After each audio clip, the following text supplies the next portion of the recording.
udah pasti nutrisi itu berpengaruh juga sama cara berpikir anak gitu ya, kemampuan belajarnya mereka.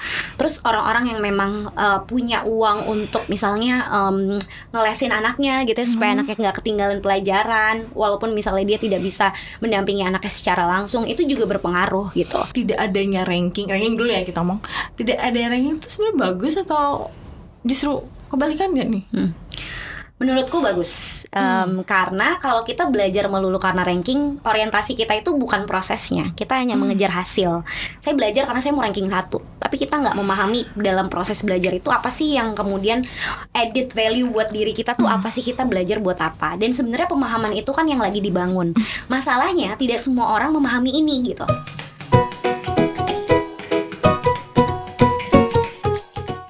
Halo, selamat datang di Ruang BK. Hari ini aku akan ngobrol-ngobrol dengan salah satu guru muda Indonesia. Dia lulusan S2 di luar negeri tapi memilih untuk jadi guru. Welcome Kak Gali Sulustianingrat ya? Ya betul. Oke, Kak Gali, kamu tuh sempat viral kan ya kemarin ya, gara-gara kuliah di Inggris, S2, beasiswa, dan pulang jadi guru negeri. Nah, aku pengen tahu nih cerita awalnya. Gimana sih kok kamu bisa memutuskan untuk jadi guru? Atau kamu dulu pendidikannya? Iya. Berarti ini ya. Jadi tuh memang dari S1 sebenarnya udah pendidikan guru SD. Guru SD ya? Iya, tapi dulu sebenarnya nggak mau jadi guru, makanya lanjut S2-nya itu ngambilnya nggak pendidikan guru SD lagi. Kan sebenarnya ada tuh primary education gitu ya, atau yang mungkin spesifik buat ngajar. Tapi waktu itu aku ngambilnya tentang spesifik tentang kebijakan. Jadi educational planning, ada hubungannya juga sama economics dan international development. Karena harapannya setelah pulang itu pengen kerja yang ada urusannya dengan entah itu analisis kebijakan gitu, tetap di pendidikan tapi levelnya mungkin lebih ke struktural gitu ya, pembuat kebijakan kayak gitu. Kan kamu kuliah di UNJ berarti ya? Dulu aku di UNJ milih pendidikan profesi guru. Nah, aku tuh pada dengar ya, aku nggak tahu ini benar atau enggak. Ada yang bilang gini, sekarang tuh banyak anak-anak muda yang emang nggak mau memilih untuk jurusan guru gitu. Nah, kalau kamu sendiri waktu itu milih jurusan guru SD itu emang keinginan kamu atau memang karena tidak terpilih jurusan yang kamu mau? Enggak. Ini mungkin kalau aku benar-benar ada pengaruh besar juga dari orang tua ya, karena orang tua aku memang dua-duanya adalah guru gitu. Orang tua adalah guru ya. Jadi sebenarnya itu bentuk rebel aku kenapa aku ngambil S2 ke luar negeri, dan aku membuktikan bahwa jurusan PGSD pun tuh bisa loh kuliah sampai di luar negeri. Karena kayak FYI aku satu-satunya lulusan UNJ yang kuliah di sana di UCL gitu. Kalau mungkin kayak kalau UI, UGM udah banyak ya, tapi UNJ dan specifically PGSD itu baru aku gitu. Kamu ya? Baru aku. Berarti pas lulus dari UNJ itu berarti milih UNJ karena memang pengaruh orang tua yang sebagai guru ya. Lulus kuliah di UNJ, kamu langsung S2 atau kerja dulu tuh? Jadi waktu pas S2, bukan S2, sebelum S2 itu di UNJ semester, kalau nggak salah semester 3-4 itu aku sambil nyambi-nyambi gitu part time, karena dulu tuh aku sempat ada waktu dimana aku nggak bisa bayar uang kuliah lah intinya gitu. Part time jadi apa? Guru? Part time juga? Jadi guru juga. Nah tapi itu di kayak lembaga STEM, jadi Science, Technology, Engineering, Mathematics. Kita tuh ngajarin tentang eksperimen-eksperimen gitu, buat terus anak-anak, engineering buat anak-anak. Tapi bentuknya tuh dalam ekstrakurikuler gitu. Jadi kita ngajar ke sekolah-sekolah internasional, swasta yang memang deliverynya dalam bahasa Inggris, karena kita menggunakan kurikulum dari US waktu itu. Dan dari situlah sebenarnya kayak pengalaman ketika aku ngelihat gimana sih pembelajaran anak-anak di gitu ya, international school. Terus aku melihat wah ketimpangannya tuh parah banget nih gitu. Ketimpangannya parah. Apa yang menurut kamu ketimpangan dalam hal apa nih? Kualitas pembelajarannya. Kalau kita ngomongin fasilitas udah pasti ya, karena mereka kan bayarannya mahal. Bener. Tapi kualitas pembelajarannya, cara guru membawakan materinya gitu ya, cara guru engage sama murid-muridnya, gimana tuh belajar kayak perlu kontekstual, perlu identifying issues, masalah yang ada di dunia nyata. Itu tuh ternyata beneran bisa dilakukan di dalam sebuah kelas gitu. Dan aku merasa kayak wah ini tuh kayaknya nggak adil deh kalau yang merasakan ini tuh hanya anak-anak elit aja gitu, anak-anak orang kaya. Bener. Makanya waktu itu kenapa aku mau ke kebijakan, soalnya kalau kita ada di level kebijakan kan scope kita tuh lebih besar nih, dampaknya bisa dampaknya lebih nasional gitu ya, lebih luas gitu. Nah tapi waktu pas aku kuliah di sana, memang ada satu mata kuliah yang itu bener-bener humble me down gitu ya, bener-bener kayak membumikan aku lagi bahwa waktu itu kita belajar Paulo Freire gitu ya. Ada satu kayak pemikir gitulah yang dia sangat berpengaruh dalam pendidikan. Dia tuh bilang kalau selama ini pendidikan di sekolah itu kayak pendidikan gaya bank. Jadi guru-guru itu tuh cuma kayak mendebitkan uang ke isi kepalanya murid-murid gitu ya, sehingga murid-murid tuh nggak pernah diberi kesempatan untuk mempertanyakan sesuatu gitu loh. Jadi kayak kita tuh belajar udah selalu kalau dulu kan kita mungkin belajar buat ulangan gitu ya, belajar dari apa yang bu guru atau pak gurunya tahu gitu, atau belajar yang by textbook gitu, tapi tidak pernah diberi kesempatan untuk menjelaskan sendiri opini kita atau mencari koneksi antara apa yang kita pelajari dengan dunia nyata gitu loh. Jadi kayak istilahnya kalau di era kita tuh textbook banget gitu ya, betul, berarti betul, ya. Betul. Apa yang guru pelajari berarti ya udah itu aja, jadi rumusnya kayak transfer ilmu doang. Transfer ilmu doang. Itu sama kayak aku pernah baca deh kayak era industri kan seperti itu kan, jadi kayak buruh pabrik gitu kan, semuanya sama gitu, disamaratain. Bahkan semua murid kemampuannya dianggap sama gitu. Jadi kalau akhirnya ada murid yang kayak kurang nih, dianggapnya emang nggak mampu aja gitu, padahal nggak kayak gitu ya.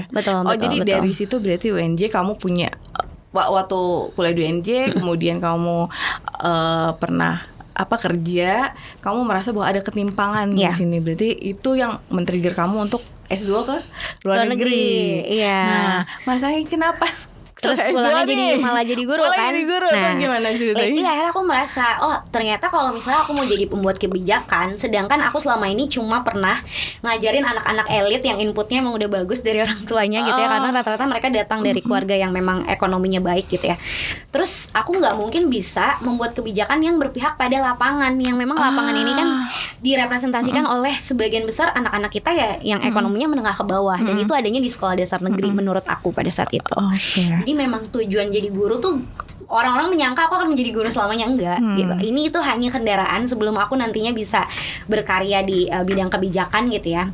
Tapi sebelum itu aku perlu tahu nih isu-isu yang ada di akar rumput tuh kayak gimana sih gitu. Itu menarik sih, karena kayak kalau kita mau buat kebijakan berarti kita harus tahu dari masalah guru tuh sebenarnya apa gitu. Oke, berarti nih kamu akhirnya memutuskan untuk menjadi guru SD gitu ya, SD negeri gitu. Apa yang kamu rasain nih? Kan tadinya di sekolah internasional kan, kemudian sekolah di Inggris S2, kemudian balik langsung jadi guru SD. Itu guru SD kelas berapa? Pas waktu pertama kali itu kelas 1. Oh, kelas 1. Apa yang menurut kamu beda nih? Iya. Yang kerasa banget nih bedanya antara sekolah internasional dengan sekolah negeri di Indonesia? Yang pasti input tadi ya. Jadi aku menemukan bahwa sekolah-sekolah yang bagus itu memang karena input atau anak-anaknya itu memang sudah bagus, sehingga guru-gurunya tuh lebih mudah mengajarnya gitu ya. Input ini kita bisa artikan pertama udah pasti nutrisi itu berpengaruh juga sama cara berpikir anak gitu ya, kemampuan belajarnya mereka. Terus orang-orang yang memang punya uang untuk misalnya ngelesin anaknya gitu ya, supaya anaknya nggak ketinggalan pelajaran, walaupun misalnya dia tidak bisa mendampingi anaknya secara langsung, itu juga berpengaruh gitu. Tapi yang paling signifikan juga menurutku ketika di sekolah tuh lebih ke ekosistem juga gitu ya. Jadi bagaimana sih keterlibatan antara guru, terus juga kepala sekolah dan juga orang tua dan masyarakat yang ada di sekitarnya gitu. Itu benar-benar berpengaruh gitu. Dan waktu aku masuk memang karena pas banget COVID kan, pandemi gitu. Pas pandemi berarti 2020-an banget pandemi ya? 2020-an. Jadi memang aku nggak bisa benar-benar memahami karakteristik murid-murid dan latar belakangnya mereka tuh seperti apa. Tapi ternyata makin kesini aku melihat kecenderungan dari orang tuanya tuh adalah tidak membiarkan anaknya itu menyelesaikan tantangan sendiri gitu. Selalu ada rasa ingin melindungi tapi terlalu berlebihan, sehingga anak-anak ini nggak dibiarkan untuk salah. Dan itu aku kesulitan banget untuk bisa memfasilitasi murid-murid di kelas biar dia tuh berani ngomong gitu ya, biar dia tuh berani mengerjakan tugas sesuai dengan kemampuannya dia aja. Karena sudah ada pemahaman bahwa kalau salah saya pasti dimarahin, kalau salah saya pasti dihukum. Itu yang paling membedakan. Gak ada rasa percaya diri. Itu paling membedakan ya, karena memang ya bukan diberikan kesempatan untuk salah, tapi pas salah justru dijudge gitu. Bisa ya, jadi, banyak ya. Bisa jadi. itu ternyata judgement itu dari orang tua, misalnya anak salah nih diomelin, itu ternyata ngaruh ya untuk keinginan anak untuk belajar. Benar ngaruh banget. Jadi nggak diberi kesempatan untuk salah, kan termasuk ketika dia salah tuh bukannya kita mengarahkan gitu ya, atau kayak kita memaklumi, karena namanya kita itu mahir kan ada prosesnya, nggak bisa tiba-tiba mahir kan. Betul. Ada yang kayak namanya kita perlu nyoba berulang-ulang. Akhirnya ya mungkin murid udah terbiasa kalau saya salah nanti saya ya itu tadi ya dihukum atau saya di judge gitu, nggak bisa, kamu nggak bisa apa-apa gitu, dan itu terbawa juga ke sekolah gitu loh. Oke. Nah, pas kamu masuk ke SD negeri nih, kamu dapat banyak pengalaman dari sekolah internasional, dari pengalaman kamu S2 gitu. Ada nggak metode belajar yang benar-benar ingin kamu ubah gitu ya, saat yang beda banget, dan ada tantangannya nggak? Misalnya dari sekolah tuh kan mungkin ya kayak ini kita nggak biasa nih nerapin metode kayak gini gitu, sedangkan kamu punya metode itu tuh gimana tuh? Kalau aku sih selalu fokusnya ke kelas dulu ya, jadi aku nggak mikirin deh orang-orang lain atau kelas-kelas lain itu beranggapan apa, tapi aku selalu memberdayakan dulu apa yang ada di kelas aku gitu. Jadi satu hal yang aku ubah adalah cara belajar. Belajar itu nggak tiba-tiba kita buka buku pelajaran mau belajar apa, tapi selalu aku mulai dengan inquiry, jadi dengan pertanyaan pemantik gitu, dengan berdiskusi sesuatu yang memang kelas dengan cara itu ya. Iya, jadi ada relasi yang kita bicarakan dengan apa yang mau kita pelajari dan masalah-masalah yang lagi hits di dunia nyata gitu. Contohnya gimana? Kayak misalnya kemarin aku belajar yang tentang masyarakat adat itu. Itu kan sempat ramai juga ya, aku bikin konten. Nah, waktu ngomongin masyarakat adat itu aku nggak tiba-tiba oke, kita lagi mau belajar tentang adat apa gitu, tapi aku nunjukin mereka tuh foto gitu. Jadi kayak misalnya satu foto waktu itu kita ngomongin suku Baduy, dan di foto itu orang-orang suku Baduynya tuh nggak pakai sendal gitu. Terus aku kayak bertanya sama mereka, ada nggak ya sesuatu yang kamu tidak akan pernah lakukan yang ada di foto ini gitu. Jadi ya, jadi kayak memulai itu dengan pertanyaan, memberi kesempatan buat anak-anak tuh untuk jawab sesuai dengan apa yang mereka tahu gitu. Jadi nggak ada salah atau benar gitu loh. Kayak gitu. Nggak ada salah atau benar gitu. Jadi terbuka, terserah mereka mau jawab sesuai memang ininya mereka aja gitu. Sesuai mereka entah itu prediksi gitu ya, entah mungkin itu berkaitan dengan pengalamannya mereka gitu. Intinya mengaktifasi pengetahuan awal sehingga mereka tuh merasa terlibat dalam belajar gitu. Saat mereka udah panas nih ceritanya anak-anak ini, baru ternyata mereka tertarik gitu ya. Gitu. Nah, kalau misalnya aku tidak mau bandingkan sih. Mungkin ada perbedaan antara guru-guru lain gitu, dan kamu mendapat tantangan itu nggak? Misalnya kayak kenapa sih belajarnya ini banget gitu? Ya mungkin lebih ke masalah ditanya itu ya, karena kan mereka jarang ditanya, sehingga karena jarang ditanya nggak banyak dari mereka yang nggak sedikit dari mereka yang tidak berani menjawab. Berarti gitu. Satu arah ya, maksud kamu melihat. Karena kalau aku kan dua arah banget nih, sedangkan mungkin mereka udah terbiasa dengan pembelajaran yang satu arah, yang belajar tuh struktur banget, jadi langsung nulis, nyatet, atau latihan soal, atau dengerin. Nah, sehingga ketika aku harus mengaktifkan diskusi itu, beberapa murid kaget gitu kan, kayak kok ini kita jawab apa gitu ya, atau aduh takut nanti kalau salah diomelin ya sama Bu Gali gitu. Oke. Menggali kan kita kalau di kurikulum Merdeka kan sekarang pakainya, kita tuh mengenal adalah pembelajaran diferensiasi ya. Jadi katanya murid itu dikelompokkan dengan kompetensinya, sehingga beda-beda nih treatmentnya. Kalau Mbak Gali sendiri menggunakan metode itu kah? Dan kebanyakan guru merasa itu tertantang ya, karena dia harus mengenali muridnya satu-satu gitu. Diferensiasi itu baik karena akhirnya kita jadi paham bahwa tiap murid itu punya starting point yang beda-beda gitu. Tapi kalau menerapkan itu secara misalnya aku langsung dalam satu kelas setiap hari aku pakai diferensiasi, tentu itu sangat tidak mungkin karena murid aku ada 32 dan aku cuma sendiri gitu ya. Jadi nggak mungkin. Jadi diferensiasi yang aku terapkan sebatas memahami mereka nih sekarang udah level kemampuan belajar itu sampai mana gitu ya, sehingga ketika misalnya memang ada soal-soal yang terlalu sulit atau justru sebaliknya ada soal-soal yang terlalu mudah, aku bisa adjust gitu loh, bisa aku sesuaikan dengan kemampuan mereka. Aku ada isu nih yang baru-baru ini nih Kak. Banyak SD negeri yang katanya kurang murid di beberapa daerah, SD negeri, SMP gitu kan. Kemarin tuh juga alasannya karena pertama emang zonasi ya, karena sedikit mungkin yang di daerah situ yang anak-anak seusia itu gitu. Tapi kemudian ada juga dua alasan ini adalah orang tua lebih banyak memilih ke sekolah swasta dan sekolah keagamaan. Nah, menurut kamu sebagai guru nih, apa benar maksudnya SD negeri di Indonesia tuh emang harus lari gitu untuk mengejar kualitas seperti swasta. Sebenarnya memang tujuan zonasi itu sendiri, ini by the way waktu aku S2 di UCL aku ngangkat topik zonasi dan aku menginterview 2 pemangku kebijakan dari level pemerintah yang berbeda. Jadi yang satu dari pemerintah pusat dan satu lagi dari pemerintah daerah. Intinya tujuan zonasi itu memang untuk memeratakan kualitas khususnya sekolah-sekolah negeri. Kenapa? Karena kalau dulu kita apalagi kalau SMP SMA gitu ya, kita selalu diadu berdasarkan nilai ujian. Nah, penelitian itu mengungkapkan bahwa itu tidak adil karena nilai itu juga dipengaruhi dari latar belakang sosial ekonomi, sehingga anak-anak yang memang dari keluarga prasejahtera gitu ya, akhirnya dia tidak bisa mengemban pendidikan di sekolah negeri tadi. Padahal sekolah negeri ini kan lebih terjangkau gitu ya. Mungkin di beberapa tempat, kalau di Jakarta sendiri udah gratis gitu. Gratis ini dalam artian SPP-nya nggak berbayar, walaupun mungkin masih ada uang seragam atau apa. Tapi dibanding swasta-swasta yang bayaran yang lebih tinggi kan pasti itu akan sangat membantu dong. Nah, akhirnya dibuatlah zonasi. Tapi memang pada beberapa daerah mungkin pemerataan sekolahnya masih perlu jadi perlu jadi evaluasi gitu, karena nggak banyak sekolah negeri yang ternyata ada di daerah situ, atau sebaliknya mungkin malah kalah saing sama sekolah swasta, jadinya kekurangan murid gitu.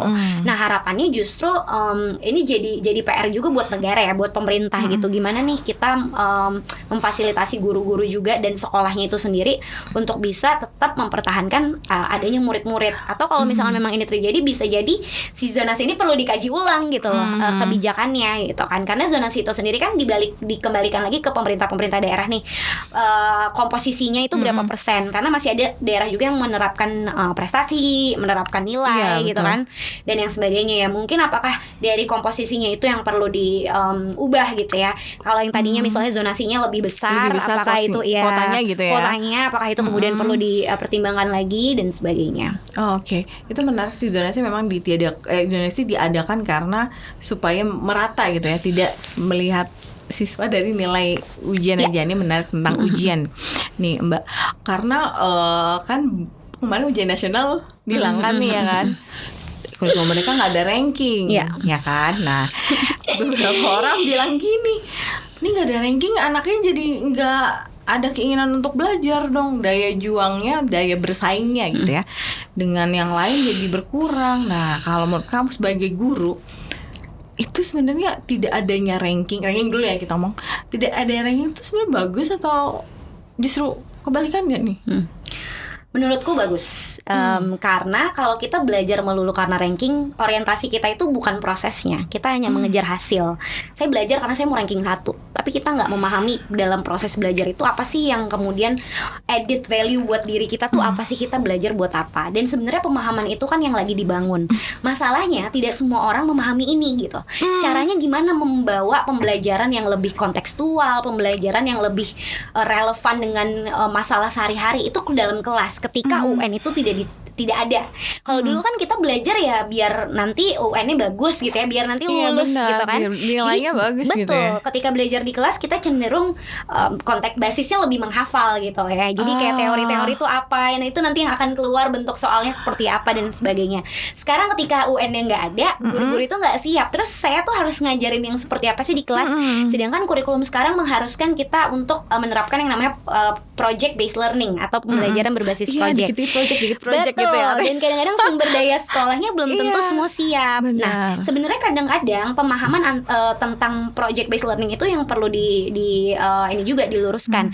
Orang beranggapan kalau project based learning artinya kita harus membuat sesuatu, membuat produk yang butuh uang gitu. Ya. Padahal yang tadi aku sampaikan, apa yang aku lakukan di kelasku itu udah project based learning. Jadi kita mengidentifikasi masalah gitu ya. Terus kita mencari tahu cara menyelesaikan masalah ini seperti apa. Baru setelah itu kita fasilitasin anak untuk berkomunikasi, entah itu mempresentasikan sesuatu, gagasan dan sebagainya. Sesederhana itu. Tapi tidak semua guru memahami caranya. Iya benar. Gitu. Orang tua pun kayak gitu ya.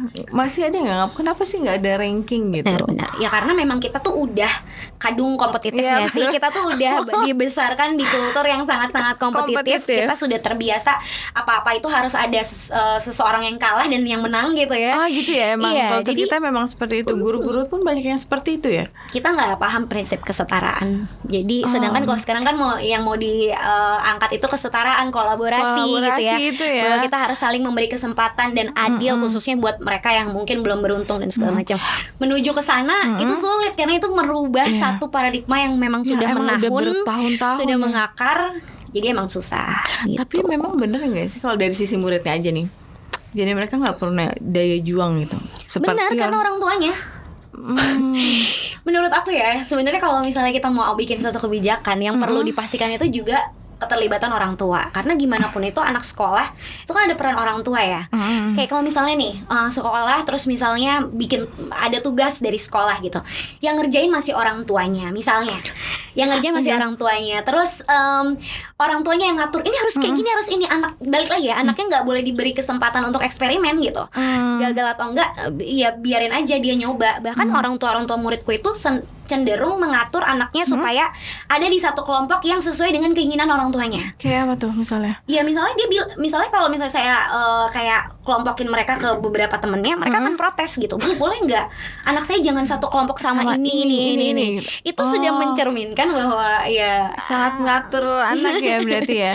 Anak tidak diberi kesempatan untuk itu ya, menghadapi tantangan. Karena kan sebenarnya sekolah itu jadi latihan buat dia jadi orang dewasa dan masuk ke masyarakat. Di masyarakat kita tidak bisa selalu memilih rekan kerja kita, tidak bisa selalu memilih orang-orang yang nantinya ya, apalagi kalau kita udah di dunia kerja gitu ya. Dan justru di sekolah tuh itu jadi tempat kita latihan gitu, gimana kita bisa berkolaborasi dengan orang yang mungkin latar belakangnya berbeda sama kita gitu ya, orang yang secara karakter juga beda gitu. Oke, kolaborasi dan kompetisi menurut kamu Kak dan Mbak gitu, aku bukan ngomong gitu Kak Mbak, lebih baik mana nih untuk tingkat SD? Kamu ngajar SD kan berarti kan, mengajarkan kolaborasi dulu atau kompetisi dulu?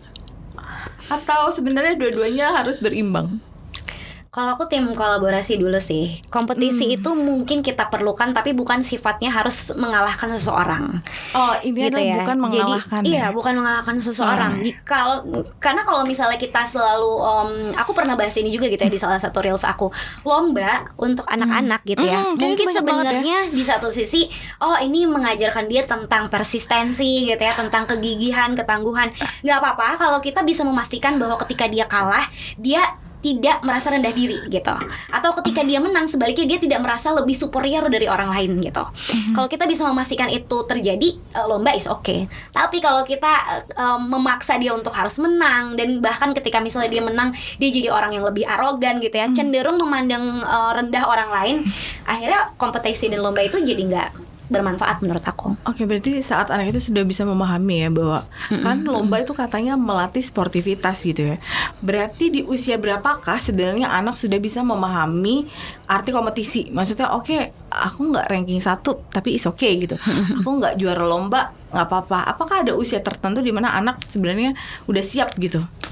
Sebenarnya karena aku bukan psikolog, jadi aku juga tidak bisa memastikan usia berapa. Tapi menurut aku usia dini sampai usia SD sebaiknya anak tidak perlu mengikuti lomba yang orientasinya seperti tadi gitu ya. Tapi kalau misalkan memang sudah SMP atau SMA, atau bahkan ya kalau di negara apa ya aku lupa, kalau tidak salah Jepang ya, dia itu sampai anaknya umur berapa gitu, baru mereka akhirnya kompetisi olahraga gitu.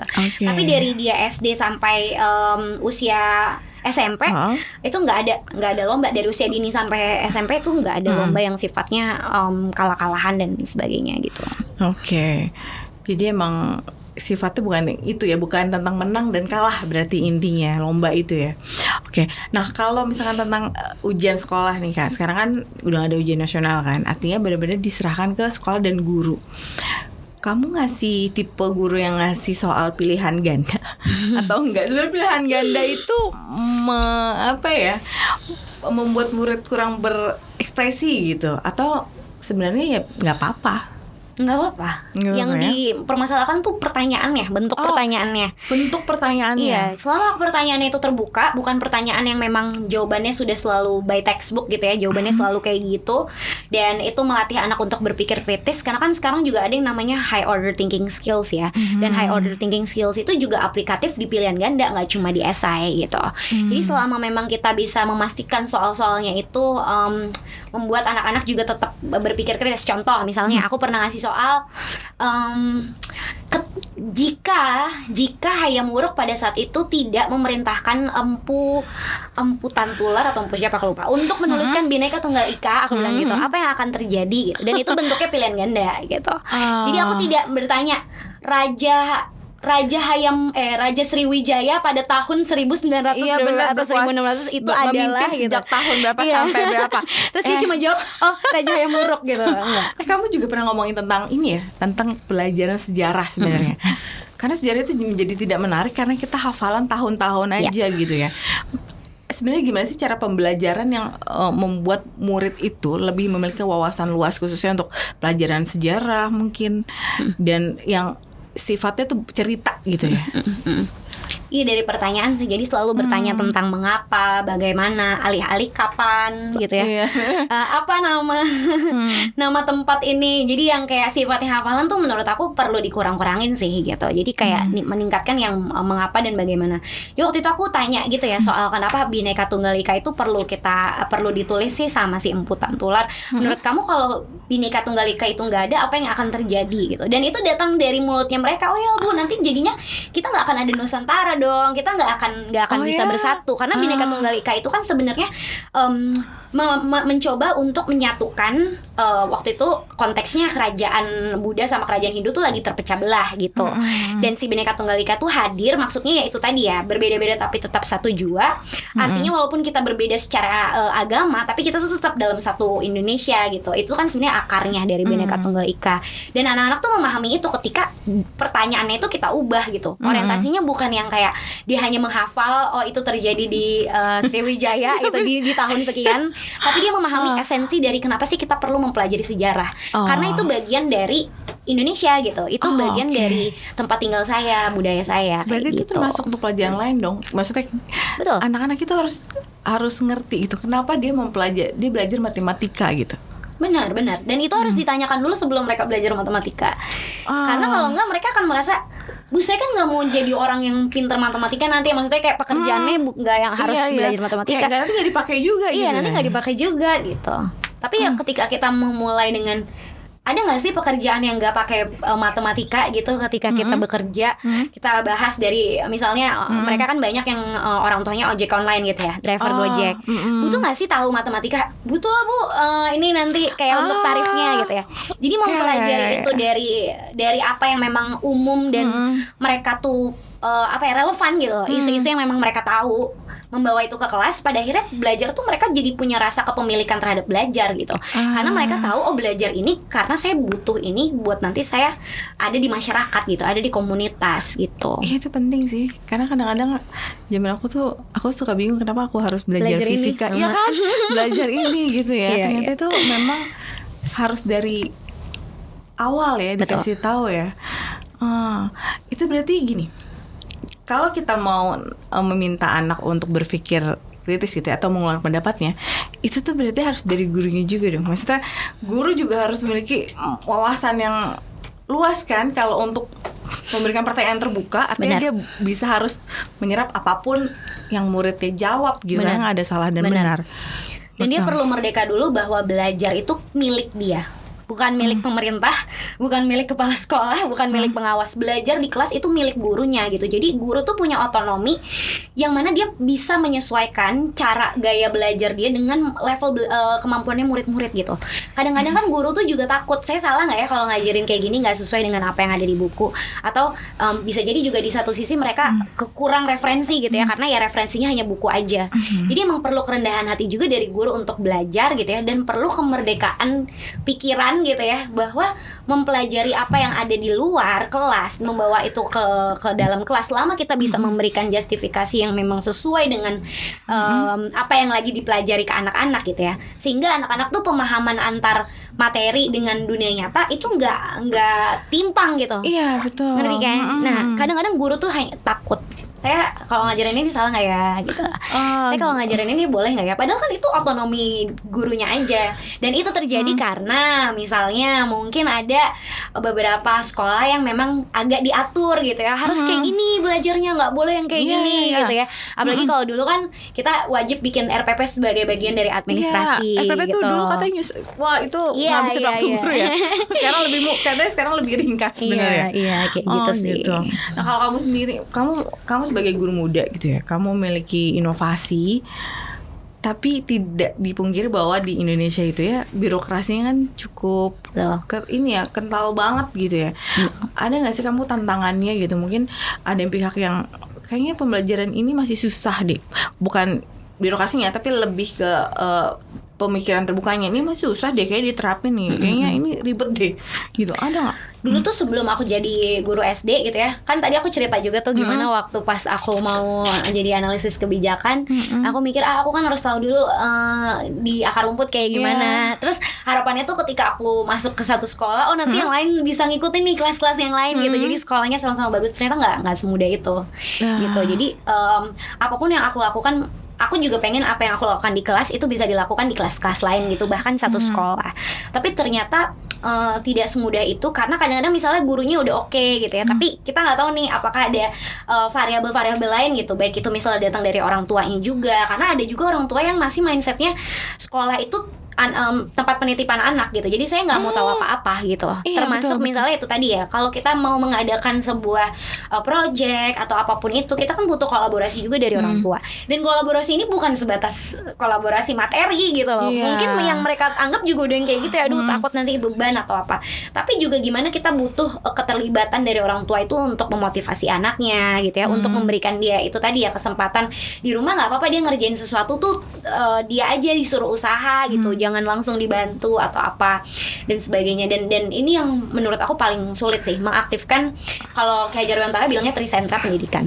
Jadi sekolah, keluarga dan masyarakat, itu yang menurutku belum aktif di tempatku. Ya? Oke, jadi menurut Mbak Gali, orang tua ini sebenarnya posisinya ada di mana nih? Maksudnya support apa sih yang sebenarnya harus mereka berikan gitu? Karena nggak sedikit kan orang tua yang kayak ada project, udah deh dikerjain gitu sama orang tua biar hasilnya bagus, nilai anak bagus gitu. Sebenarnya orang tua seperti apa sih posisinya untuk mendukung anak? Ya itu tadi, mindset itu yang harus diubah, bahwa ketika ada project kita jangan orientasinya langsung ke hasil. Nah ini memang bergantung juga sama gurunya. Kalau yang aku lakukan, balik lagi kalau di kasus dan konteks aku selalu ngajak orang tua itu untuk ngomongin gitu ya tentang tujuan pembelajaran satu project itu apa gitu. Dan aku selalu bilang, tolong biarkan anak berkreasi sebebas mungkin, sekalipun memang itu tidak bagus di mata bapak ibu gitu ya, di mata ayah bunda semua, nggak masalah, yang penting itu hasil dari dia, hasil otentik gitu. Karena kita ya itu tadi, kadang-kadang orang cenderung pengen bagus, kita nggak tahu ya apakah ada sesuatu yang itu kan jadi ambisi orang tuanya gitu ya, padahal mungkin kemampuan anaknya belum sampai sana gitu. Dan bisa jadi karena ya tuntutan di sekolah memang harus seperti itu, kalau nggak nanti berdampak sama nilai gitu. Nah kalau aku dari awal ketemu sama orang tua, aku sudah selalu menekankan bahwa yang aku nilai adalah proses. Aku tidak pernah selalu dilihatnya tuh hasil akhirnya, karena aku bisa jadi ini bukan hasil akhir dari mereka, bisa jadi ada bantuan orang tua, bisa jadi ini mungkin teman-temannya kayak ngerjain satu ini gitu ya. Jadi yang aku mau tahu adalah prosesnya, sehingga aku akan bertanya tuh kesulitan-kesulitan apa sih yang kamu hadapi ketika kamu membuat ini gitu misalnya. Dan ketika dia kayak nggak bisa jawab, berarti bukan kamu yang jawab, yang buat gitu. Yang bikin ya. Orang jujur ya Bu. Jadi kalau anak tuh jujur ya. Nah menilai proses ini nih, apa aja sih yang poin-poin yang menggali nilai gitu dari seorang anak gitu. Makanya aku tuh sebenarnya lebih sering membuat project tuh di kelas gitu, karena Iya, biar kan aku biar bisa kelihatan langsung biar aku ya. bisa memastikan bahwa yang buat itu memang mereka gitu. Dan ya dari awal kita udah coba memprediksi kira-kira kalau mau buat ini bagian yang sulit tuh apa ya. Jadi sama-sama kita diskusikan gitu. Misalnya kayak contoh waktu itu kita buat perahu bertenaga balon gitu. Nah, di situ juga aku bilang, aku nggak kasih tahu cara buatnya. Jadi kayak aku minta mereka, coba deh kamu berpikir gimana ya caranya kita waktu itu punya sponge cuci piring, terus ada sedotan sama ada balon. Gimana caranya tiga alat benda ini bisa jadi sesuatu yang bergerak di air.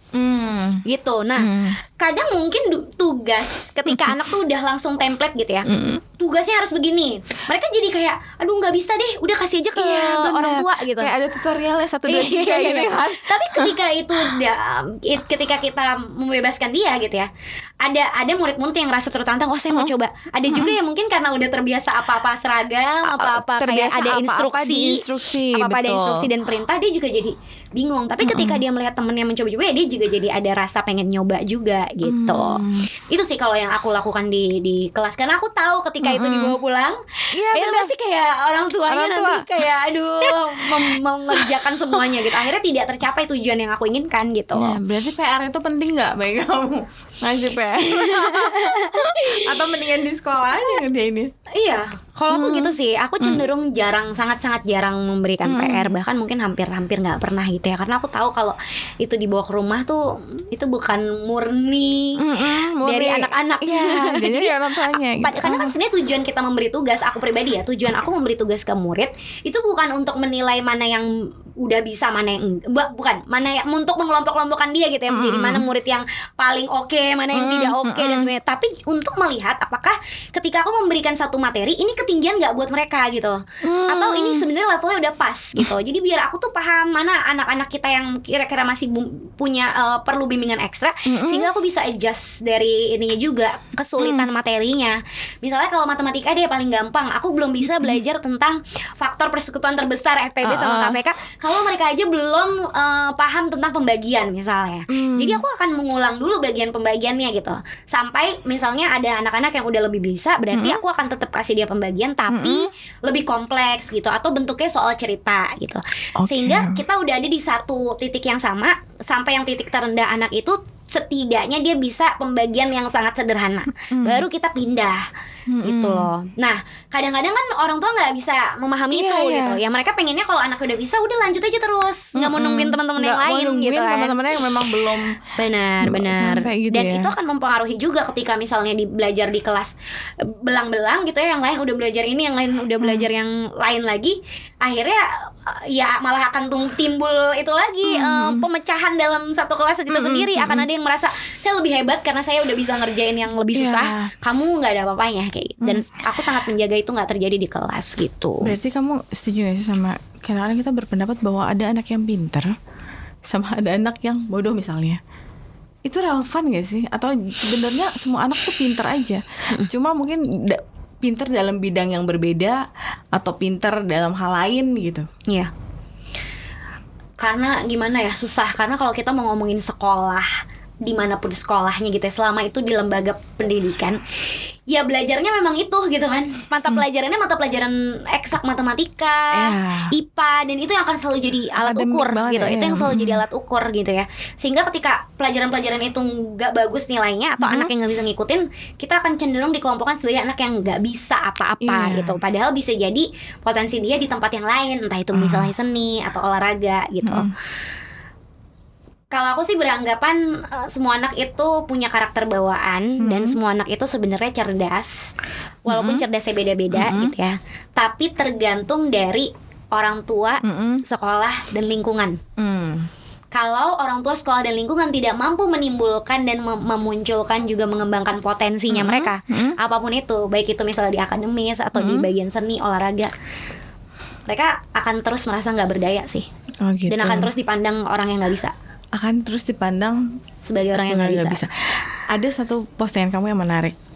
bahwa tertinggal bukan berarti ditinggalkan, ya nggak sih? Iya. Ada anak memang yang pasti di satu kelas gitu, atau di lingkungan sekitar kita nih ada anak memang yang kira-kira dia belum bisa catch up gitu, nggak sama kemampuannya gitu dengan teman-teman yang lain gitu. Sebenarnya apa sih yang dibutuhkan? Apa yang bisa kita lakukan gitu? Dan anak ini ternyata setelah aku teliti itu kan dia di kelas 4 ya. Di kelas 4 itu dia masih belum bisa baca. Iya, ternyata memang dari kelas 1, 2, 3-nya tidak ada intervensi apapun. Jadi baik dari guru maupun orang tua. Ya karena kalau dari guru melihat anaknya udah jarang masuk ke sekolah, orang tuanya dipanggil tidak ada kerjasama gitu.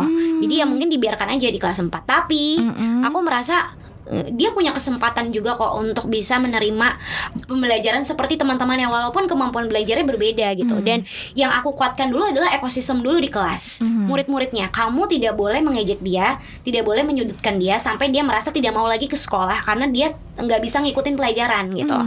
Nah akhirnya setelah itu tumbuh dan dilihat sendiri kan anak-anak itu merayakan temennya. Padahal di awal-awal selama 1 semester mereka cenderung musuhin anak ini gitu. Makanya aku selalu bilang ke mereka musuhin bukan musuhin sih, kayak menganggap emang dia mah gitu. jarang masuk bu, emang nggak bisa apa-apa kayak gitu, emang nggak bisa apa-apa. Jadi terus kalau dia salah yang kayak diledekin gitu ya, gimana sih apa gitu kan, di bu gitu gitu.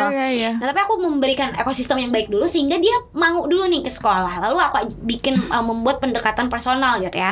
Dan akhirnya aku temukan memang dia selain dia memang dari keluarga yang sulit gitu ya, prasejahtera, dia juga nggak pernah punya pendampingan khusus dari orang tuanya gitu.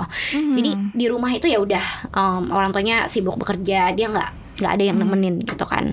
Dan aku bilang ke anak-anak bahwa tidak semuanya seberuntung kamu. Kamu pulang ada yang nemenin kamu, orang tua kamu diajarin, dibimbing, tapi teman kita nih enggak gitu. Ya udah, akhirnya memang ketika kita memberikan perhatian itu adalah bagian yang dia butuhkan.